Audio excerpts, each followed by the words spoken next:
നമസ്കാരം. 2018 ഓഗസ്റ്റ് മാസം 15-ാം തീയതിയായിരുന്നു നമ്മളെയെല്ലാം ഉലച്ചു കളഞ്ഞ മഹാപ്രളയമുണ്ടായത്. അതുവരെ പ്രളയം എന്താണെന്നറിയാത്ത, കണ്ടിട്ടില്ലാത്ത പുതുതലമുറയിൽപ്പെട്ടവരടക്കം ആ പ്രളയം കണ്ട് നടുങ്ങിപ്പോയി, ഭയന്നുപോയി. ഏറെക്കാലം അതിൻ്റെ യാതനകൾ നമ്മളെല്ലാവരും അനുഭവിച്ചു. നമുക്കൊപ്പം ഉണ്ടായിരുന്ന പലരും മണ്ണോട് ചേർന്നു.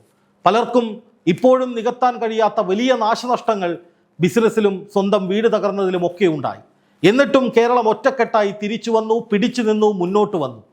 ഇപ്പോൾ വീണ്ടും ഒരു ഓഗസ്റ്റിൽ എല്ലാ കണക്കുകൂട്ടലുകളും തെറ്റിപ്പോകുമോ എന്ന ഭയത്താൽ മലയാളികൾ ഭയന്ന് വിറയ്ക്കുകയാണ്.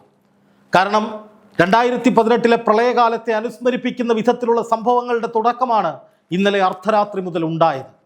പലയിടങ്ങളിലും ഉരുൾപൊട്ടുന്നു, തുടർച്ചയായി അതിവേഗത്തിൽ ഡാമുകൾ നിറയുന്നു, ഡാമുകൾ തുറന്നുവിടാൻ ആരംഭിക്കുന്നു, പലയിടങ്ങളിലും റെഡ് അലർട്ട് നൽകുന്നു. പാലായും പത്തനംതിട്ടയും റാന്നിയും ഈരാറ്റുപേട്ടയും അടക്കമുള്ള പുഴകളോട് ചേർന്ന് കിടക്കുന്ന ഡാമുകൾക്ക് കീഴിലുള്ള പ്രധാനപ്പെട്ട നഗരങ്ങളൊക്കെ ഞൊടിയിട കൊണ്ട് വലിയ വെള്ളപ്പൊക്കത്തിനടിയിലാകുന്നു. ബഹുനില കെട്ടിടങ്ങൾ മുങ്ങിത്താഴുന്നു, വീടുകളെല്ലാം പരിപൂർണമായി വെള്ളത്തിനടിയിലാകുന്നു.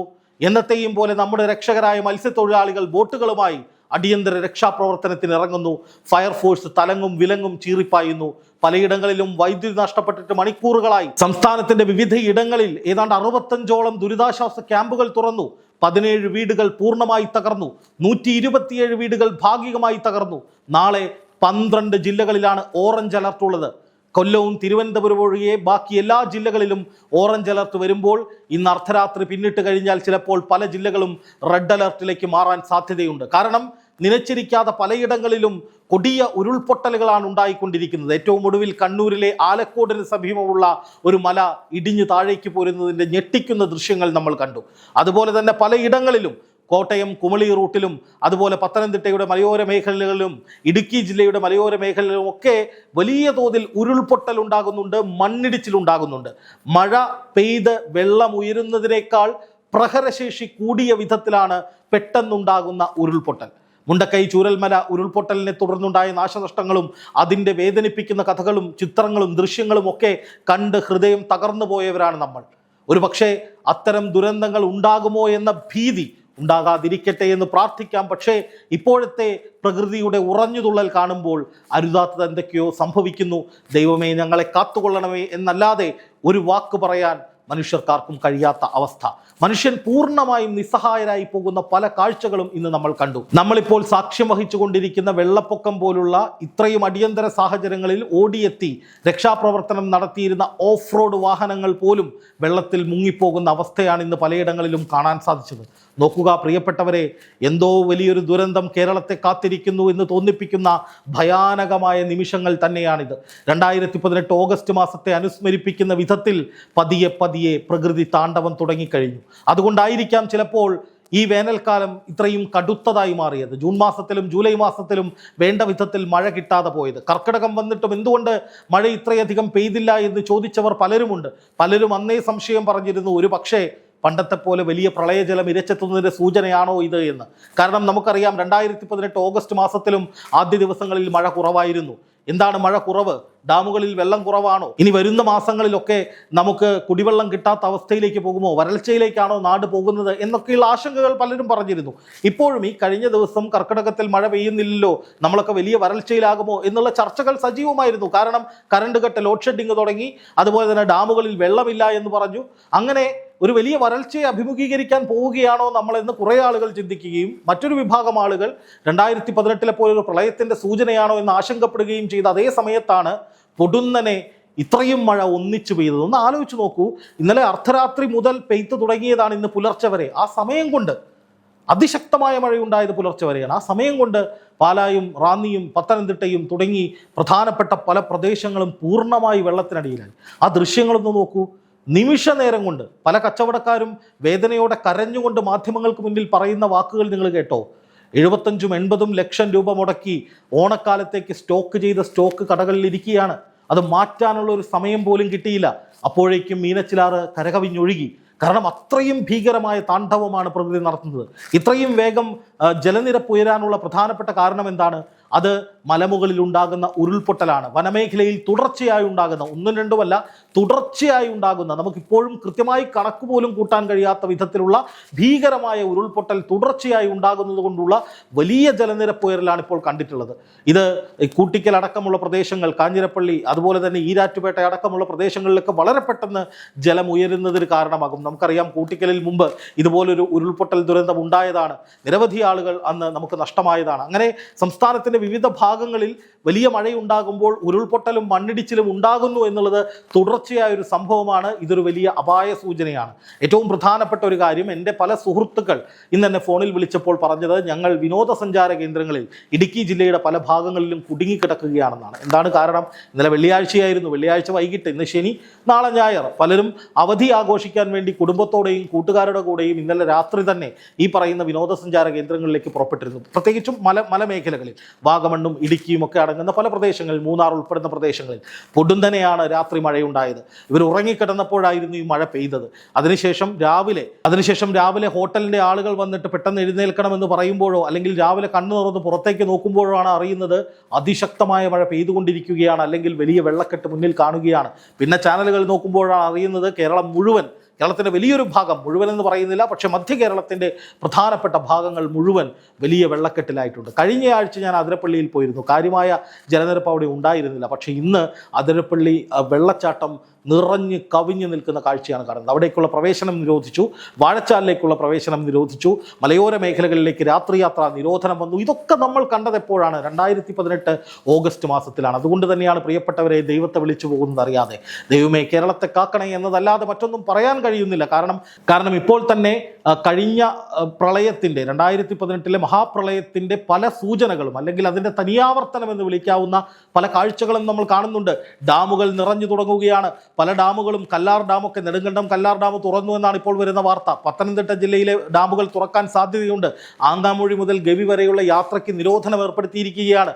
നോക്കുക, ശനി ഞായർ ദിവസങ്ങളിലൊക്കെ വിനോദസഞ്ചാരികൾ സ്ഥിരമായി, അതും വലിയൊരളവിൽ ആ ബസ്സിൽ കയറി പോകുന്നത് നമ്മൾ കണ്ടിട്ടുണ്ട്. അപ്പോൾ അവിടങ്ങളിലൊക്കെ പൊടുന്നനെ ജനങ്ങൾ ഇവിടേക്ക് വരേണ്ടതില്ല എന്ന് ഭരണകൂടം പറയുമ്പോൾ എന്തോ ഒരു വലിയ ആപത്ത് വരുന്നുണ്ട് എന്നാണ് അതിൻ്റെ ഒരർത്ഥം. അല്ലെങ്കിൽ ജാഗ്രത പുലർത്തേണ്ട സമയമായി എന്നാണ് അതിൻ്റെ മറ്റൊരർത്ഥം. പലയിടങ്ങളിലും റോഡുകൾ പൊടുന്നനെ നിറഞ്ഞു കവിയുകയാണ്. ഓടകൾ പലയിടത്തും ക്ലീൻ അല്ല. കൊച്ചി നഗരത്തിൽ പോലും ഇന്ന് രാവിലെ ഞാൻ വരുമ്പോൾ പലയിടങ്ങളിലും വെള്ളക്കെട്ടുണ്ടായിരുന്നു. അതിന് കാരണം കാനകൾ വൃത്തിയാക്കാത്തതാണ്. അപ്പോൾ മഴക്കാലത്തിന് വേണ്ട മുന്നൊരുക്കങ്ങൾ, ഒരു പ്രളയം തടയാൻ വേണ്ട മുൻകരുതലുകൾ നമ്മൾ എടുത്തിട്ടുണ്ടോ എന്നുള്ളതാണ് മറ്റൊരു പ്രധാനപ്പെട്ട ചോദ്യം. ഇനി മനുഷ്യരുടെ അറിവിലേക്ക്, ജനങ്ങളുടെ അറിവിലേക്ക് സർക്കാരിൻ്റെ നിർദ്ദേശങ്ങൾ അടക്കമുള്ള ചില കാര്യങ്ങളുണ്ട്. ഒന്ന്, ഓഫ് റോഡ് വാഹനങ്ങൾ കയ്യിലുണ്ട് എന്ന് കരുതി അത്യാവേശം കാണിച്ച് അറിയാത്ത മേഖലയിൽ വെള്ളക്കെട്ടിലേക്ക് പാഞ്ഞു കയറരുത്. ഒരു പക്ഷേ വാഹനമടക്കം തകർന്ന് നിങ്ങൾക്ക് വലിയ നാശനഷ്ടങ്ങൾ ഉണ്ടായേക്കാം. പ്രദേശവാസികളായിട്ടുള്ള ആളുകളുടെ കൃത്യമായ നിർദ്ദേശത്തോടു കൂടി വേണം അവിടേക്ക് നിങ്ങൾ പോകാൻ. എന്ന് മാത്രമല്ല, നമ്മൾ അറിയാത്തൊരു സ്ഥലത്ത് പെട്ടുപോയി എന്ന് കരുതുക. ഏറ്റവും പ്രധാനപ്പെട്ട കാര്യം, പോലീസിനെയോ ഫയർഫോഴ്സിനെയോ അല്ലെങ്കിൽ പ്രദേശവാസികളെയോ സമീപിക്കുക. അവർ പറയുന്ന നിർദ്ദേശങ്ങൾ മാത്രം കേൾക്കുക. പ്രദേശവാസികൾ പറയുകയാണ് നിങ്ങൾ അങ്ങോട്ട് പോകരുത്, നമ്മൾ ഒരു ഓഫ് റോഡ് വാഹനത്തിൽ, ഒരു മോഡിഫൈഡ് വാഹനത്തിലാണ് ഇരിക്കുന്നത് ഉണ്ടാവുക, ഓഫ് റോഡ് വാഹനമായിരിക്കാം, നമുക്ക് 4x4 ഉണ്ടായിരിക്കാം, കയറിപ്പോകാമെന്ന് ആത്മവിശ്വാസം ഉണ്ടായിരിക്കാം. പക്ഷേ ജനങ്ങൾ പറയുകയാണ്, പ്രദേശവാസികൾ പറയുകയാണ്, അതിലെ പോകരുത്, അത് അവിടെ ഒരു വലിയ കുഴിയുണ്ട്, നിങ്ങൾ വിചാരിക്കുന്നത് പോലെയല്ല എന്നുണ്ടെങ്കിൽ കേൾക്കുക, അടങ്ങിയിരിക്കുക. ആ സമയത്ത് അഹങ്കാരം കാണിക്കാൻ പോകരുത്. ഇനി ഒരു പക്ഷേ അഡ്വഞ്ചറസ് ആയിട്ടുള്ള യാത്രകൾ ഇഷ്ടപ്പെടുന്ന പലരും ഉണ്ടാകും. ഈ മഴക്കാലത്ത് ഇത്രയും മണ്ണിടിച്ചിലും വെള്ളപ്പൊക്കവും ഒക്കെ ഉണ്ടാകുമ്പോൾ അതൊന്ന് കാണാം, അത് എങ്ങനെയുണ്ട് എന്നറിയാം എന്ന് കരുതുന്ന നിരവധി ആളുകൾ. നമുക്കറിയാം, പെട്ടിമുടിയും ചൂരൽമലയും ഒക്കെ ആ ദുരന്തത്തിന് ശേഷം ടൂറിസം സ്പോട്ട് പോലെ എല്ലാവരും വന്ന് ഫോട്ടോ എടുത്തു പോകുന്നൊരു സ്ഥലമായി മാറിയിട്ടുണ്ടായിരുന്നു. അതായത് ദുരിതാശ്വാസ പ്രവർത്തനം കഴിഞ്ഞ് അതെല്ലാം തകർന്നു കിടക്കുന്ന സമയത്ത് പോലും ആ പ്രദേശങ്ങൾ ഒരു ടൂറിസം സ്പോട്ടാണ്, അത് എന്താണെന്ന് കാണണമെന്ന ഒരു ആകാംക്ഷയിൽ അവിടേക്ക് പോകുന്ന കുറേ ആളുകളെ കണ്ടിരുന്നു. അങ്ങനെയൊന്നും ഒരിക്കലും ചെയ്യരുത്. അത് ദുരിതാശ്വാസ പ്രവർത്തനങ്ങളുടെ താളം തെറ്റിക്കുക തന്നെ ചെയ്യും. അവിടുത്തെ രക്ഷാപ്രവർത്തനം ആവശ്യമുണ്ട്, ആളുകൾ വരണം എന്ന് പറഞ്ഞാൽ നമുക്ക് സഹായിക്കാം, ഓടിയെത്താം, നമ്മളാൽ കഴിയുന്ന സഹായങ്ങൾ ചെയ്യാം. പിന്നെ എല്ലാവരും മനസ്സിലാക്കേണ്ട ഒരു കാര്യം, ഇന്ന് ഈ തിരുവല്ല പോലുള്ള പല പ്രദേശങ്ങളിലും, ഈ വെള്ളം കയറുന്ന പലയിടങ്ങളിലും വീടുകളിൽ വൃദ്ധരായിട്ടുള്ള മാതാപിതാക്കൾ മാത്രമാണുള്ളത്. മക്കളൊക്കെ വിദേശത്തായിരിക്കും. ഒരുപക്ഷെ ഇവരെ നോക്കാൻ രാവിലെ സമയങ്ങളിൽ ആരെങ്കിലും പറഞ്ഞു വിടുന്നതല്ലാതെ കൂടുതൽ പരിരക്ഷയൊന്നും ഈ വൃദ്ധ മാതാപിതാക്കൾക്ക് ഉണ്ടാകാൻ സാധ്യതയില്ല. മക്കൾക്ക് വിദേശത്തിരുന്ന് ഇവരെ നോക്കാനുള്ളതിൽ പരിമിതിയുമുണ്ട്. ഒന്ന് ഫോൺ കട്ടായി കഴിഞ്ഞാൽ, ഫോൺ ലൈൻ കട്ടായാൽ, അല്ലെങ്കിൽ മൊബൈൽ ടവറിൻ്റെ സിഗ്നൽ പോയാൽ പിന്നെ കണക്ഷൻ കിട്ടില്ല. അപ്പോൾ അങ്ങനെ ആളുകളുള്ള കുടുംബങ്ങൾ ഉണ്ടെങ്കിൽ, അവരെ നിങ്ങളുടെ പരിസരത്തുണ്ടെങ്കിൽ അവരുമായൊരു സമ്പർക്കം പുലർത്തുക. ആ മേഖലകൾ അപകടത്തിലാകുന്നുണ്ട് എന്ന് തിരിച്ചറിഞ്ഞാൽ അവരെ എത്രയും പെട്ടെന്ന് രക്ഷിക്കാനോ സമീപിക്കാനോ ശ്രമിക്കുക. അതൊക്കെ നമ്മളെല്ലാവരും ചെയ്യേണ്ട ഒരു കാര്യമാണ്. എന്തായാലും പ്രളയസമാനമായ ചില സൂചനകൾ കാണുന്നുണ്ട്. ഭയത്തോടെയല്ല, ജാഗ്രതയോടെ ഇരിക്കണമെന്ന് പറയുമ്പോൾ തന്നെയും ഡാമുകൾ കൂട്ടത്തോടെ തുറക്കുന്ന സാഹചര്യമൊക്കെ ഉണ്ടായാൽ എന്താണ് ഉണ്ടാവുക എന്ന് നമുക്ക് എല്ലാവർക്കും അറിയാം. അന്ന് 2018 ഓഗസ്റ്റ് 15 ശേഷം നമ്മൾ അനുഭവിച്ചതിന് കയ്യും കണക്കുമില്ല. അന്ന് സർക്കാരിനെയൊക്കെ ഒരുപാട് കുറ്റം പറഞ്ഞ് ഡാം തുറന്ന് പ്രളയമുണ്ടാക്കിയെന്നൊക്കെ പറഞ്ഞ ഒരുപാട് പേർ നമുക്കിടയിലുണ്ട്. അതെന്തോ ആയിക്കൊള്ളട്ടെ, ഇത്തവണയും സമാനമായ രീതിയിലേക്ക് പോകരുത് എന്ന് പ്രാർത്ഥിക്കുമ്പോഴും പറയാനുള്ള ഒരേ ഒരു കാര്യം, അത്തരമൊരു സാഹചര്യം ഉണ്ടാകാനുള്ള സാധ്യതകൾ തള്ളിക്കളയാൻ കഴിയില്ല. കാരണം അത്രയും ശക്തമായിട്ടാണ് മഴ പെയ്യുന്നത്. മഴയല്ല വില്ലൻ, ഉരുൾപൊട്ടലും ഈ പറയുന്ന മണ്ണിടിച്ചിലുമാണ് ഏറ്റവും വലിയ പ്രശ്നമുണ്ടാക്കുന്നത്. പുഴകളിലൊക്കെ അതിവേഗത്തിൽ, കണക്കുകൂട്ടലിന് വിരുദ്ധമായ രീതിയിൽ അതിവേഗത്തിൽ ജലനിരപ്പ് ഉയരുന്നതിൻ്റെ ഏറ്റവും പ്രധാനപ്പെട്ട കാരണമെന്ന് പറയുന്നത് മലമേഖലകളിൽ, ഈ ഉത്ഭവസ്ഥാനങ്ങളിൽ ഉണ്ടാകുന്ന ഉരുൾപൊട്ടലാണ്. അതുകൊണ്ട് എല്ലാവരും ജാഗ്രതയോടെ ഇരിക്കുക. സമീപവാസികൾ, അയൽക്കാർ, നമ്മുടെ നാട്ടുകാർ എല്ലാവരും സുരക്ഷിതരാണ് എന്ന് ഉറപ്പുവരുത്താൻ കഴിയുന്നിടത്തോളം ഉറപ്പുവരുത്തുക. ഈ പറയുന്ന അപകട സ്ഥലങ്ങളിലേക്കുള്ള അനാവശ്യ യാത്രകൾ പൂർണ്ണമായി ഒഴിവാക്കുക. പരമാവധി നിങ്ങൾ ജാഗ്രതയോടെ തന്നെ ഇരിക്കുക. അപകട സ്ഥലങ്ങളിലേക്ക് വിനോദസഞ്ചാരികളെ പോലെ പോകാതിരിക്കുക. ഈ പറയുന്ന മലമേഖലകളിൽ ഈ ടൂറിസ്റ്റുകളൊക്കെ ആയി പോയിട്ടുള്ള പലരും അവിടെ കുടുങ്ങിയിട്ടുണ്ടാകും. അവർ തിരക്ക് പിടിച്ച് നാട്ടിലേക്ക് രക്ഷപ്പെടാൻ വേണ്ടി ഓടി വരാതിരിക്കുക. അവിടുത്തെ ഭരണകൂടത്തിൻ്റെ, ജനങ്ങളുടെ, പോലീസിൻ്റെ ഒക്കെ ആജ്ഞകൾ അതുപോലെ അനുസരിക്കുക. വളരെ പ്രധാനപ്പെട്ട ഒരു കാര്യം, ജാഗ്രതയോടുകൂടി നമ്മൾ ഇരിക്കേണ്ട സമയമാണ് വരാൻ പോകുന്നതെന്ന് തോന്നിപ്പിക്കുന്ന വിധത്തിലാണ് പ്രകൃതി കലി തുള്ളുന്നത്. 2018 ഓഗസ്റ്റ് 15 ആ പ്രളയകാലത്തെ അനുസ്മരിപ്പിക്കുന്ന വിധത്തിൽ പല സംഭവങ്ങളും ഉണ്ടാകുന്നു. 12 ജില്ലകളിൽ തുടർച്ചയായി ഓറഞ്ച് അലർട്ട് വരികയാണ്. തിരുവനന്തപുരവും കൊല്ലവും മാത്രമാണ് എക്സെപ്റ്റഡ് ആയിട്ടുള്ളത്. പക്ഷേ മഴ ശക്തമായാൽ അവിടങ്ങളിലും അലർട്ട് ഉണ്ടാകാം. ചിലപ്പോൾ ഈ ഓറഞ്ച് അലർട്ട് മാറി റെഡ് അലർട്ട് ആകാം. ഇനി കാലാവസ്ഥയിൽ എന്തെങ്കിലും മാറ്റങ്ങൾ വന്ന് നേരെ മഴ കുറഞ്ഞാലും മതി. പക്ഷേ ഇപ്പോഴത്തെ കാഴ്ചകൾ കാണുമ്പോൾ എനിക്ക് തോന്നുന്നത്, വ്യക്തിപരമായ എൻ്റെ അഭിപ്രായം, വല്ലാത്ത ഭീതിയുണ്ട്. ഇത് വലിയൊരു പ്രളയത്തിലേക്ക് പോകുമോ എന്ന ആശങ്കയുണ്ട്. ഞാൻ ഈ ആശങ്ക പലരോടും പങ്കുവെക്കുമ്പോൾ അവരും പറയുന്നുണ്ട് ഒരു പക്ഷേ അങ്ങനെ പോകാനുള്ള സാധ്യതയുണ്ട്. അതും ഒരു ഓഗസ്റ്റ് മാസമായിരുന്നു, ഓണക്കാലമായിരുന്നു, അല്ലെങ്കിൽ ഓണക്കാലത്തിനോട് ചേർന്ന് നിൽക്കുന്ന സമയമായിരുന്നു. ഇതും ഒരു ഓഗസ്റ്റ് മാസമാണ്. അതിന് തൊട്ടു മുമ്പുള്ള മാസങ്ങളിൽ വരൾച്ചയ്ക്ക് സമാനമായ രീതിയിലുള്ള മഴ കുറവുണ്ടായിരുന്നു. ഇപ്പോഴും അത് തന്നെയാണ് ഉണ്ടായിട്ടുള്ളത്. അതുകൊണ്ട് തന്നെ അത്തരം പല കാര്യങ്ങളിലും ഒരു സമാനതയുണ്ട്. അതിവേഗത്തിൽ വെള്ളം ഇരച്ചെത്തുന്ന, ഭയപ്പെടുത്തുന്ന സാഹചര്യമുണ്ട്. വിറച്ചുപോയി ജനങ്ങൾ എന്നതിൽ ഒരു തർക്കവുമില്ല. അതുപോലെ തന്നെ വലിയ വിഷമവും ആശങ്കയും ജനങ്ങളിലുണ്ട്. ഭരണകൂടം കൃത്യമായി ഇടപെടട്ടെ. നമ്മളെല്ലാവരും ഒറ്റക്കെട്ടായി നിന്ന് എന്ത് പ്രശ്നമുണ്ടായാലും അതിനെ അതിജീവിക്കും, അതെല്ലാം പരിഹരിക്കും, സഹജീവികൾക്കൊപ്പം കരുണയും താങ്ങലുമായി നിൽക്കും എന്ന നിലയിൽ തന്നെ അടിയുറച്ചു നിൽക്കുക. ഒപ്പം പ്രാർത്ഥിക്കുക, ഒരു ആപത്തും വരുത്തരുതേ എന്ന്.